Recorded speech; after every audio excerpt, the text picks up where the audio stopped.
of research on BraveNewCoin, and I've also written articles for Cointelegraph. I was writing at Cointelegraph for about a year. If anyone's familiar with that publication about Bitcoin and other financial technology. All right, so I'm going to jump right into my presentation.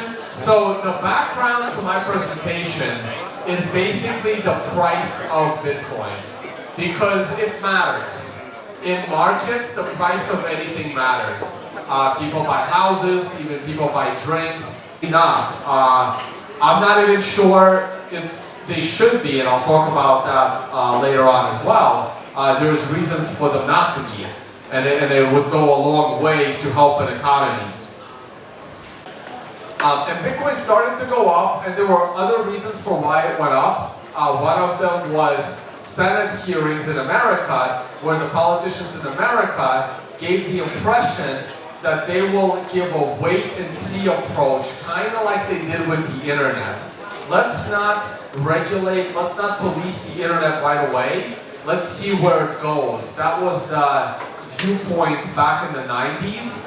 And so this was the rise all the way to 1200.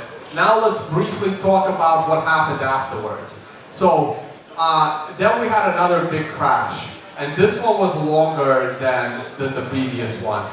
We eventually bottomed out 1 year later. But the way we fell was very, very interesting. Because bubble. And people always ask, well, where is Bitcoin on this chart? And one of the best answers I got was, well, it's probably all the way over here because we haven't had the mania phase yet. Most of the public still doesn't know Bitcoin and blockchain exists or how it works. Alright, so I don't have time to get into the whole supply and demand, but one of the things, I'm just going to briefly mention it. One of the reasons why Bitcoin was going up a lot into 2014 is because people wanted Bitcoin, but they didn't really have ways to spend Bitcoin. You can find ways to buy it, but now what do you do with it? Especially when buying illicit things on the internet wasn't as easy as initially thought, because people did get arrested and companies did shut down.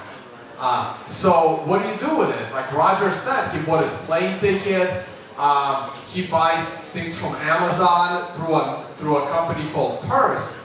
But these companies didn't exist at the time. And one of the debates that I had was, if everyone suddenly starts accepting Bitcoin, it would actually cause a big price drop in Bitcoin. Because people will use the Bitcoin to buy things, but the stores and the merchants that are accepting it, they don't really want to hold on to that Bitcoin. They will immediately sell it for their local currency. And we saw some of that early on. That actually, I believe, helped drive the price of Bitcoin down. And also, the price got a little higher than it should have. Governments that provide way too many services to people, like in the US, like in Europe, I think they're in serious trouble financially. Their banks are in serious trouble. So what happened in Greece, and this is one of the reasons why I really like Vietnam, because people can just open a business. You don't have this kind of regulation. You don't have these kinds of problems that are now happening in the West. And I think it has a huge advantage. And this is what happens when overregulation gets too big. This is the population of Rome when Rome fell, and everyone just left Rome. And when you leave a place, you have to take what you have earned. The value that you have earned, the money that you have earned, you have to leave. And I do expect a flood of people leaving Europe, even leaving America, and coming to Asia, even China, places like Vietnam, places like Thailand, where there isn't this overbearing regulation. And you can also see in that chart where, I had it there, where the population fell, went back up like any other bubble. Usually I talk about the price of Bitcoin and where it's headed next.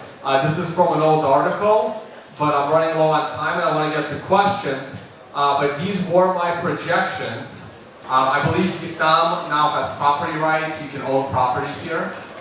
So I believe property. I believe there is a need for taxes.